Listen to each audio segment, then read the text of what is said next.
Halo, selamat datang di Kongko TV. Ya, seperti yang gue prediksikan, Ole tetap stay, ya kan? Dikasih kesempatan. Menurut gue sih kemungkinan besar kesempatan terakhir dia tuh pas lawan City nanti, ya kan? Pas lawan City, international break, mungkin baru ya MU mulai hunting-hunting lah siapa yang mau jadi pelatih ya. Oke lah, Conte udah siap, udah menunjukkan diri gitu, dia mau gitu. Tapi tetap aja gitu kan perlu proses. Beda lah dengan Chelsea ya. Kalau MU emang gitu geraknya lambat ya. Jadi itu gue udah ekspektasi gue. Menurut gue sih dia pasti harusnya tetap menjabat sampai lawan City ya. Kecuali ini dia menang terus nih, lawan Tottenham menang, lawan Atalanta menang, lawan City menang. Menurut gue sih dia nggak bakal stay gitu aja sih. Menurut gue sih bisa dipecat ya. Kalau dia 3 game ini dia menang terus gitu ya. Dan mungkin banget bisa terjadi, bukannya enggak ya. Karena ini bukan pertama kalinya Ole berada di posisi seperti ini ya. Ada kali 3-4 kali dia ada gitu loh, apalagi jelek-jeleknya itu MU ya bisa kalah 3-4 kali berturut-turut atau gimana gitu kan, tapi buntut-buntutnya dia ada hoki gitu, pada bangkit lagi, MU bangkit lagi, MU bangkit lagi ya. Jadi jangan oleh out, jangan pada pesta dulu, atau oleh in jangan murung dulu, tapi karena kita nggak tahu apa yang akan terjadi ya, karena bisa banget MU bakal bangkit lagi. Tapi menurut gue sih kalau MU bangkit lagi, sesuatu harus dilakukan oleh ya, yaitu taktiknya minimal udah pasti harus dilakukan sama Ole. Gue yakin banyak pemain masih backup dia ya, kecuali Pogba lah ya. Tapi Pogba ya dia aja nggak mau stay, ngapain nih ngomong-ngomongin orang, suruh orang keluar, kan konyol tuh orang. Tapi ya di luar dari Pogba atau mungkin Ronaldo juga gue nggak tahu. Gue yakin banyak yang masih pengen dia stay. Gue yakin dari segi pemainnya. Tapi anyway, dia harus melakukan perubahan. Dia harus melakukan perubahan. Dan ini gue pengen gue bahas di video ini ya. Perubahan taktik apa sih yang bisa dilakukan Ole gitu ya dengan tim sekarang ini tuh, benar nggak ya? Kalau kita lihat dulu ya. Tim kita nih, tim pilihan Ole ini seperti ini. Ya, kita ada De Gea, Maguire, Lindelof, Wan-Bissaka, Shaw, Fred, McTominay, McFred, Rashford, Fernandes, Greenwood, dan striker Ronaldo ya. Kalau kita lihat tim ini yang lemah apa sih? Yang lemah di mana? Ya, Maguire, Lindelof, jelas partnership defense ini nggak bisa diandalkan, sama sekali nggak bisa diandalkan. Ya, mereka ini levelnya ini bukan levelnya siapa ya? Bukan levelnya Ruben Dias kali atau Van Dijk gitu. Mereka nggak sama sekali ya. Jadi ini yang sangat rentan bikin kita bisa kebobolan ya. Sering banget kita udah nyerang-nyerang, capek-capek ngegolin, sekali mereka melawan nyerang kebobolan. Entah itu melalui counter attack, entah itu melalui apa gitu, atau mereka blunder atau gimana. Jadi ini terlalu sering ya, itu penting. Nah, yang kedua kelemahan kita dari tim ini adalah Wan-Bissaka. Wan-Bissaka ini lemah, sorry aja ya, karena dia ya seperti yang dikatain orang-orang lah, dia tuh half wingback kali ya, apa namanya, average wingback ya, AWB, average wingback. Karena dia kalau maju, menurut gua sih dia udah ada kemajuan ya. Kalau dia maju tuh lumayan sekarang, tapi tetap aja crossing dia tuh katro. Crossing dia tuh jarang ada yang akurat. Ini problem besar. Menurut gua problem besar, karena kita nggak bisa cuma fungsional di sebelah kiri doang. Luke Shaw doang bisa kasih crossing. Wah, bisa kah crossing dapat bola, kalau crossing juga kayaknya udah ampun-ampunan gitu loh, beneran. Ngarapin crossingnya bagus tuh udah kayak apa ya? Kayak kayak dapat jackpot gitu, kayak dapat rezeki gitu, kayak dapat apa lotre, benar nggak? Jadi Wan-Bissaka menurut gue problem ya. Dan jelas gue bilang juga McFred ini problem utama juga. Kenapa? Karena mereka dipakai oleh sebagai DM, dan dimana mereka masing-masing itu berdua ini nggak ya, bukan seorang DM gitu. Mereka nggak bisa defense, mereka nggak bisa sirkulasi bola ya. Mereka butuh masing-masing gitu. Mereka butuh McFred itu kayak sebuah satu unit gitu. Mereka harus bareng-bareng biar mereka bisa jadi sebuah DM yang fungsional. Ya itu nggak, ya berarti itu ngabisin satu posisi, bener nggak ya, di mana Pogba harusnya bisa main, dia harus mainin McFred karena McTominay sendiri atau Fred sendiri itu nggak bisa gitu berjalan sendiri ya. Jadi ini problem ya, dua orang ini problem juga ya. Jadi kalau gue bilang sih kebanyakan dari situ. Kalau dari segi serang, Fernandes ya oke lah, dia ada kelemahannya gitu kan. Rashford ada kelemahannya, atau apa, Greenwood pun juga, atau Ronaldo. Tapi kalau gue bilang sih pemain attacker kita sih, penyerang kita sih udah bagus. Kalau gue bilang nggak banyak kelemahan lah ya, mungkin sedikit doang ya. Tapi jelas 3 problem ini ada gitu di kita ya. Dan kalau gue bilang sih ya, ada 2 cara yang Ole bisa lakukan ya. Mungkin meracik ulang atau gimana, itu ada 2 cara, yaitu satu ya, ketimbang kita paksain yang namanya Wan-Bissaka untuk maju ya kan, untuk crossing di sini atau gimana ya, atau duet sama Greenwood. Kalau gue bilang Wan-Bissaka di drop aja. ya di drop di bawah sini. Jadi kita kalau lagi megang bola nggak ada salahnya kita coba main 3 center back. Ya ini penting. Ya jadi percuma juga dia maju juga percuma kan walaupun dia lumayan loh sebenarnya dia nggak jelek-jelek amat. Dalam arti dia pas dia megang bola, dia bawa bola itu dia udah jauh lebih bagus daripada tahun pertama dia. Tahun pertama sih asli katro habis. Sekarang sih udah lebih bagus tapi tetap aja crossingannya masih ancur-ancuran ya. Jadi kalau gue bilang sih nggak ada salahnya untuk mencoba Wan-Bissaka di drop sebagai center back. Ya. Jadi artinya apa? Kalau artinya begini, berarti harus ada yang ngisi dong dari kanan sini. Ya. Kalau gue bilang sih Fernandes turun. Ya tergantung lah. Kalau Sancho yang main, boleh dia turun sini, drop deep. Ya Fernandes ngambil posisi ke sini. Boleh. Ya tapi karena gue taruh Greenwood dan pilihan Ole pastinya Greenwood bukan Sancho, gue bilang Fernandes rada drop ke sini. Dan Shaw rada maju ke sini. Ya. Otomatis sih ini kayak formasi 3-4-3 ya. Jujur aja mengenai 3-4-3 tapi menurut gue sih nggak masalah gitu. Karena pada saat kita build up play, kita bukan 3-4-3 murni, tapi Fred sama McTominay turun. Dua-duanya turun bantuin. Ya penting banget karena Wan-Bissaka bakal rada wide sini, Maguire bakal rada wide sini, ya kan? Dan Fred di sini sama McTominay ngebantu build up play. Ya. Jadi kayak 3-2 lah, 3-2 ya, 3-2. Sebentar Rashford sini, sebentar ya gue benerin dulu taker kita. Nah, pada saat build up play seperti ini ya, mirip-mirip 3-4-3 ya, tapi jadi kalau dari belakang, kalau build up dari belakang 3-2. Ya, jelas kalau kayak gini bisa 3-2 atau 2-3 juga bisa, bener nggak? Bisa aja oh, 2 Maguire Lindelof sini atau Fred di sini, tergantung lah ya kan kayak gini kan selalu berubah-ubah gitu ya kan benar kita nggak bisa kayak Ole gitu 4-2 doang terus 4 lagi di depan nggak bisa seperti itu dan namanya bola pasti kan sinerginya selalu berubah-berubah ya kan tergantung kayak gimana ya kan tapi nggak ada salahnya kita coba seperti itu ya jadi Wan-Bissaka rada wide di sini Maguire rada wide sini Fred di sini ya 3-2 menurut gua nggak ada salahnya karena kalau misalnya Lindelof dia kan jelas ada opsi lah ya, dia pengen back pass bisa, pengen ke side pass bisa ke Maguire, atau dia mau langsung ke Fred, McTominay bisa, opsinya banyak. Ya, Wan-Bissaka megang bola pun juga opsinya banyak, bisa ke Lindelof, McTominay, ataupun Fernandes di sini. Menurut gue ini boleh dicoba sama Ole, ya boleh banget dicoba. Ya dari build up play kita nggak terlalu katro, nggak terlalu monoton selalu dari kiri atau kanan terus, tapi kita bisa build up dari tengah.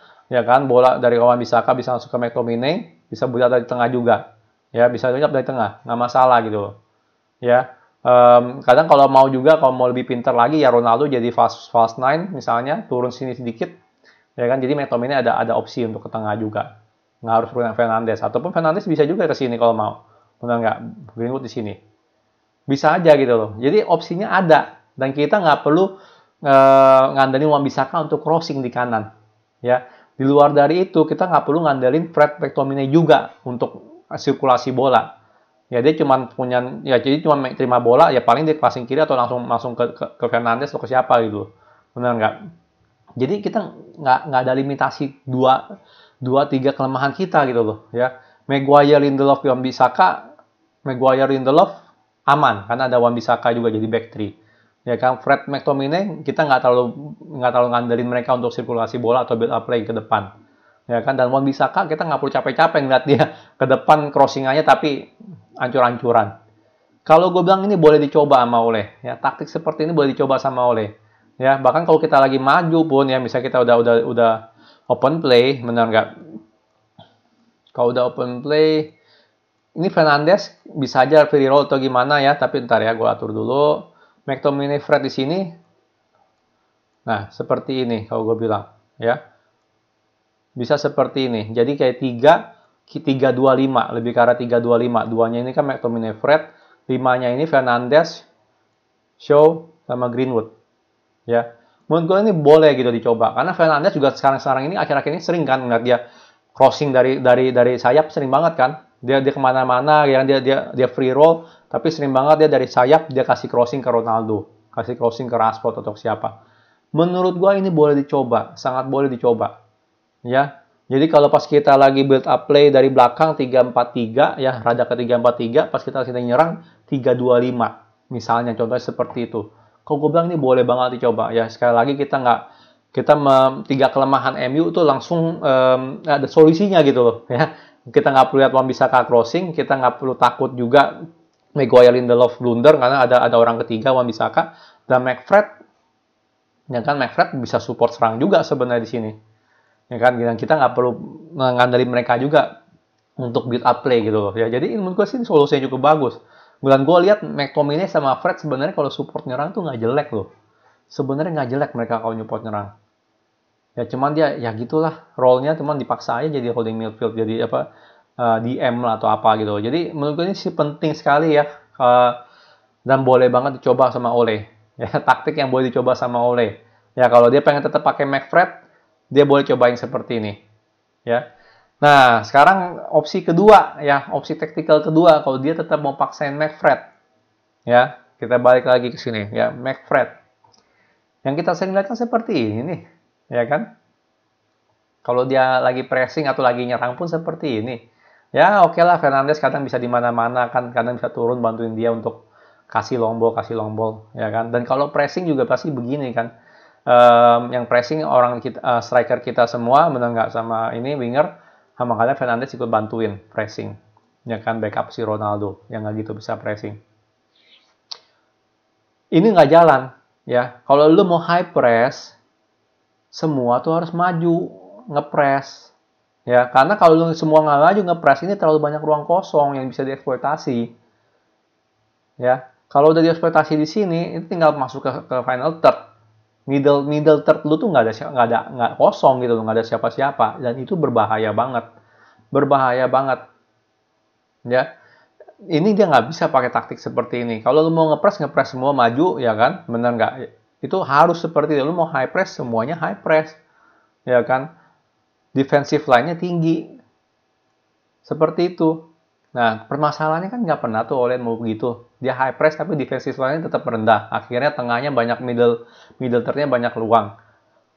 Tanggung. Kalau gue bilang nih, kalau emang opsi kedua gue nih, kalau gue bilang yang orang harus lakukan, langsung aja sekalian pada mundur. Sekalian aja parkir bus.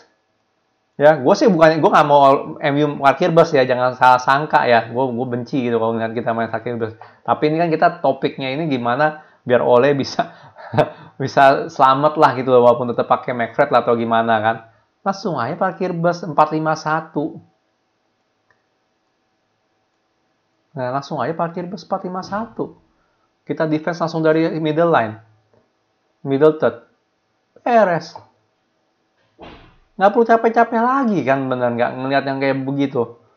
Ya, kita dapat bola langsung counter attack.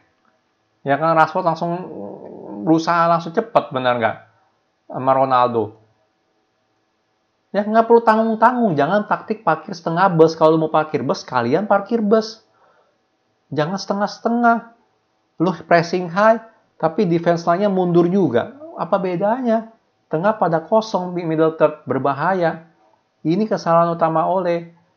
Ya, dan menurut gua sih ini kemungkinan besar bakal dilakuin Ole nanti ini. Ya, lawan Tottenham, lawan Atalanta, lawan City. Ya, balik lagi ke mental, jangan sampai kalah gitu loh, bener nggak? Ya, dia nggak bakal high press-nya bakal dihilangin, mendingan ngendok di belakang, ngandelin counter attack. Feeling gua dia bakal begini. Tapi gue jujur aja ya, ketimbang kita kalah mulu, dia coba maksain high press tapi dia nggak ngerti cara high press gimana, ya kan? Middle defensive line kita masih rendah, mending sekalian gitu loh, bener nggak? Mending sekalian parkir bus, ya suwe-suwe lu seri gitu kan, bener nggak? Kalau menang ya syukur. Ya tapi tetap ya, catatan gue ngomong ini bukan berarti gue mau MU main seperti ini ya, karena ini nggak banget itu, bukan MU banget kayak begini. Ya maksudnya ya menjijikan lah kalau main kayak begini. Tapi kalau ngeliat gayanya Ole, bisa aja dia seperti ini, dia takut kalah, takut dipecat, parkir bus aja counter attack. Kalau masih kalah juga begini, ya udahlah, goodbye Ole. Goodbye. Ya mau ngomong apa lagi, bener nggak? Lu takut kalah, seri aja nggak bisa dapet, ya udah selesai. Lu main jelek, ya main-main kayak begini kan main nggak menarik nggak untuk ditonton. Selesai, kelar, udah. Ya, ini dua menurut gua taktikal yang mungkin boleh dicoba sama Ole ya. Jadi yang paling penting adalah back 3 tapi Fred McTominay itu sebagai double pivot ya. Itu penting. Jadi kayak 3-4-3 kalau lagi build up play, Terus kalau lagi nyerang ya open play 3-2-5 ya. Jujur kayak gini gue bukannya gue banyak taktik atau apa, tapi ini gue ngeliat seperti ini, gue ngeliat kayak Italia main 4-3-3, tapi kalau pas dia lagi nyerang dia suka main 3-4-3 sama 3-2-5 ya. Jadi biasanya right back-nya dia tuh siapa sih, Di Lorenzo ya kalau salah ya. Itu yang biasanya jarang maju, dia mundur ke belakang ya. Spinazzola yang kiri, yang cedera itu yang sering maju, kalau nggak Emerson ya. Dan biasanya yang namanya si Barella itu bantu support kanan, seperti yang kita lihat peran seperti ini ya. Jelas kalau bedanya Italia dia ada DM khusus juga, yaitu si Jorginho ya. Jadi Jorginho ya beda kelas lah, Fred sama McTominay beda kelas, tapi ini gue pelajarin dari situ, dan menurut gue sini boleh juga dipakai oleh ya.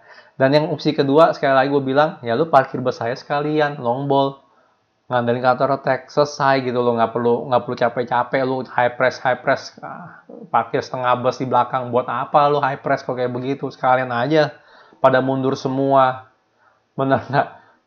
Jadi nggak ada banyak space di belakang, nggak banyak ruang, kita tinggal counter attack. Dengan kualitas kayak Rashford sama Ronaldo, masa nggak bisa gol? Bener nggak? Pasti bisa juga, tapi sekali lagi gue benci banget kalau dia bakal pakai cara seperti ini ya. Semoga aja kagak. Semoga aja dia bisa lebih pintar gimana cara kita memperkuat defense, gimana cara kita build up play, sama kita cara ngegolin, create chances, itu yang paling penting ya. Jadi ini yang gue bisa ngomongin ya. Kita lihat aja gimana nanti Oleh bakal tacticalnya seperti apa. Yang pasti dia bakal make Fred lagi karena Pogba kartu merah ya. Kita lihat aja ntar gimana ya. Gimana, ada taktik, ada apa nggak nih, atau ada rekomendasi apa nggak nih kalian semua Oleh in ya. Karena gue jujur, walaupun gue sekarang ngomong Oleh out, gue nggak bakal bilang lu all in, lu nggak bukan fans MU ya. Sama lah kayak sebelumnya, gue bilang all in, yang bilang all out, gue nggak bilang lu bukan fans MU. Karena gimana pun juga kita semua fans MU, yang paling penting adalah jangan sampai ngarepin MU kalah. Itu jangan sampai deh. Gue all out pun gue nggak mau MU kalah. Gue nggak mau MU kalah lawan Tottenham, gue nggak mau MU kalah lawan Atalanta, gue nggak mau MU kalah lawan City ya. Gue nggak mau ya. Gue pengen kita tetap ada peluang gitu loh untuk bisa juara Champions League ataupun FA Cup ya kan, ataupun ya itulah, ataupun Liga atau gimana lah gitu. Jadi gue nggak mau gitu bilang karena gue mau oleh out, MU jangan menang gitu ya. Kayak gitu ya. Semua yang oleh in bisa komen ya. Menurut kalian apa sih yang oleh harus lakukan ya, secara taktik atau secara apapun juga untuk bisa bertahan gitu loh. Gue pengen tahu pendapat kalian seperti apa ya. Oke, sekian video dari gue. Kalau suka jangan lupa like, subscribe, and thank you for watching.